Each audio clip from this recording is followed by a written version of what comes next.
And this, the center always becomes incredibly important. That is really important to Western art, is the idea of the center. And so here we have the Vermeer, the woman with scales. And if you actually look at the dead center of the painting, her pinky and the scales are just about in the direct center. This, of course, this painting really actually exhibits the difference between the two different different schools of thought. So if you were to, now there are a number of years that separate these two artists, so let's be clear about that. But if you do look at kind of the subject matter here, there is a monumentalness, there's a grandness of things. There is this kind of, there's an open sky with vaulted architecture. There is a certain kind of, I guess, typical Roman kind of almost Olympic-sized kind of view of the world.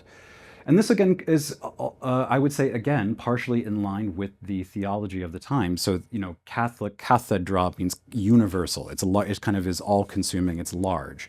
But of course, in the northern countries, Protestantism is more taking effect, and that is that the Word of God is more domestic. You don't need these kind of accoutrements and all of these indulgences of the church. So all of the symbolism and subject matter in Northern Europe becomes that of the interior, and which I think is also metaphoric for the internal within as well. And so this is really almost you couldn't ask for a better example of this. This whole thing has to deal with morality.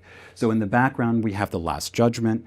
So we can see Christ arriving above. What's really fascinating is this painting does not exist. So Vermeer actually invented a tiny painting to go in his actual painting. I think that's kind of amazing, really. But anyway, he also very smartly puts the frame right in the center of the painting, making sure that your eye does not miss the center. If you also look at the diagonal, let me put the center back. You can, if I go back and forth, maybe that will illustrate it a little bit better. You can see that the shadow from the upper left-hand side, it creates a pretty convenient X all the way down, hits the corner of the table before it actually exits on the far right corner. You can even see that the blue drapery is in adherence with the angle of the other diagonal that we have that's corresponding. And it creates an enormous sense of balance and focus, that whenever you look at the painting, you find yourself shepherded back to the still life, really. This is almost, the figure is kind of almost an accompaniment to the still life in this.